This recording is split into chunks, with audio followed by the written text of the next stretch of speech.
all that stuff on the film disconnects us from God. And it works a bit like an overdraft in a bank account.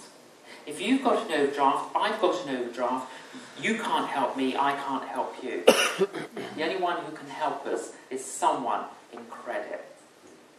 Jesus Christ was the only one in credit.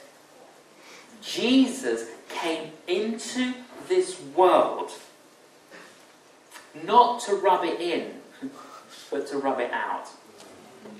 And the way he did that was to give his life, to die on a cross.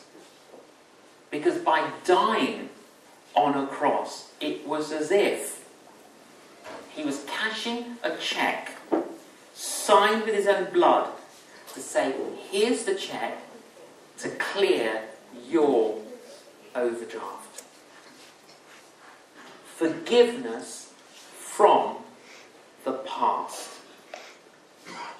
When I received the invitation on the 9th of February 1975, it was just an incredible, therapeutic, cleansing, cathartic experience. My mother said to me, "You're brainwashed." I said, "Mum, my brain has been washed. If you only knew, Mum, what was in my brain, you'd be pleased it got washed." It was just an incredible, wow, sense of freedom. Forgiveness from the past. But not only is it about freedom and forgiveness from the past, it's about new life here today. You see, the word Christian has got the word Christ in it. If you remove the word Christ from the word Christian, you're left with I-A-N. Ian isn't going to help you. I mean, Ian might be a nice guy. Yeah? He ain't going to help you. You see, there's too many people today who kind of use the term Christian, but they don't have a connection to Christ.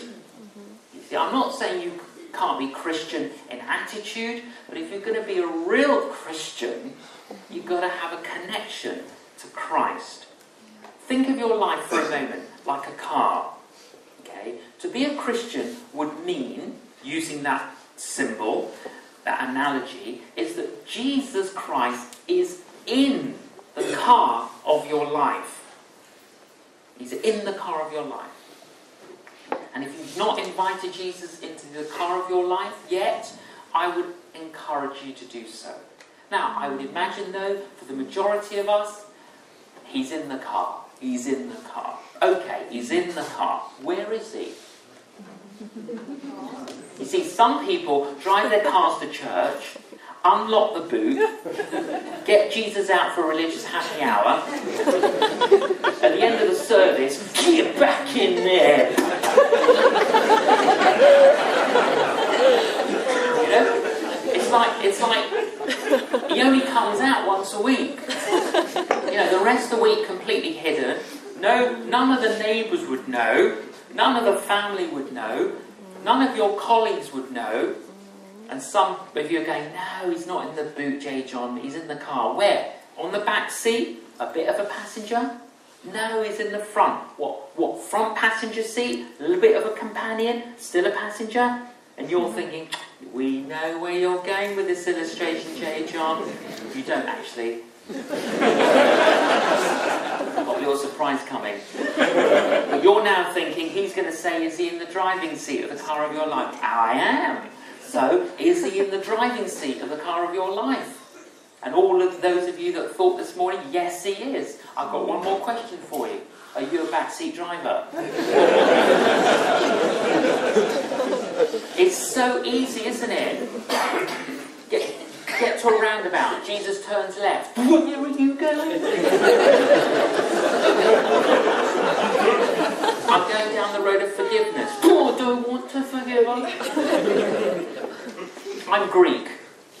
Did you ever see the movie, My Big Fat Greek Wedding? Yes. Oh, well, when that movie came out, friends of mine said to me, John, is it true? Is it true? I said, no, it's not true at all. It's worse.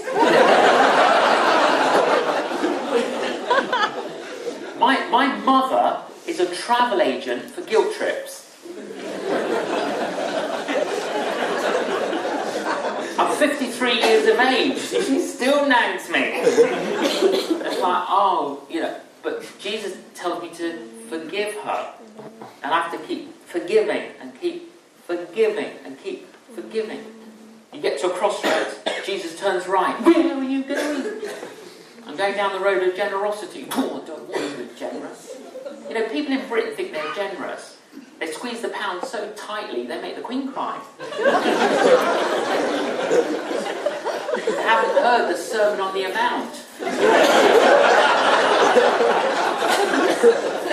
You know, it's very easy to say he's in my life. But if you're really, really honest this morning, you know, where do you think he is in the car of your life? Well, it doesn't matter where he is. Where do you want him to be? So if you think you've somehow cornered him in the boot, or the back seat, or the front seat, or he's in the driving seat, but you're an incredible backseat driver, keeps taking the steering wheel, then you might need to refocus, realign, put Jesus in the driving seat, sit with him. You see, that would be a modern analogy of an image from the Old Testament. The Lord is my shepherd. As we allow Jesus to work in our lives, because when you invite him in, he comes in by his Spirit. And as you allow his Spirit to work in your life, he produces love, joy, peace, patience, kindness, goodness, gentleness, faithfulness, self-control. So if you've been a follower of Jesus for 5 years or 10 years or 15 years, 20 years, so how fruity are you? Because if God's Spirit is working in you, you will produce love, joy, peace, patience, kindness, goodness, gentleness, self-control. Everyone in the whole world needs a new heart. But if you know Jesus, you don't need a new heart. But a lot of people who know Jesus have got blocked arteries. Hurts, habits, hang-ups. And what we need is the breath of God just to clean out those arteries. A bit like having an MOT of our beliefs, behaviour, attitudes, actions. When I was a student in London, wasn't a Christian, met a Christian, and he began to teach me Christianity, gave me a Bible, explaining things to me, and then he showed me in the last book of the Bible, in the book of Revelation, chapter 3, where it has this lovely picture of Jesus standing outside of a door of a house, and the word says, knocking. And if you hear him knocking, open the door, let him in, and he will come in and fellowship with you. So my friend Andy read this to me, and he said, have you heard Jesus knocking? I said, I think I have. I think so. Not sure, but I think so. He said, have you opened the door? I said, where's the door? Where's the door? He said, oh, don't worry about where the door is. Just ask Jesus to break the door down. I like that. That worked for me. 9th of February 1975, I said, Jesus, if it's you that's actually knocking on my door, then break the door down. Come in. My heart was warmed. Like instantly. And I didn't know what it was. And I could feel like, oh, what is that? And straight away, I had that sense of cleansing. I couldn't articulate it, but I knew something had happened. And I started to realise that my attitudes changed, my beliefs changed, my behaviour changed. His Spirit worked in my life. Forgiveness from the past new life here today, and thirdly, a hope for the future. A lot of people's hope is a bit like a hospital gown. You're usually not as well covered as you think you are.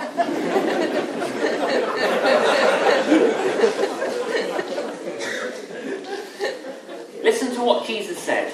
Jesus said this: men and women are travelling along one of two roads. Men and women are serving one of two masters. Men and women are going to one of two doors. Men and women are building their lives on one of two foundations. Men and women are heading towards one of two destinies, heaven and hell. Why would Jesus say that if it wasn't true? You know, Christianity is not a trivial pursuit.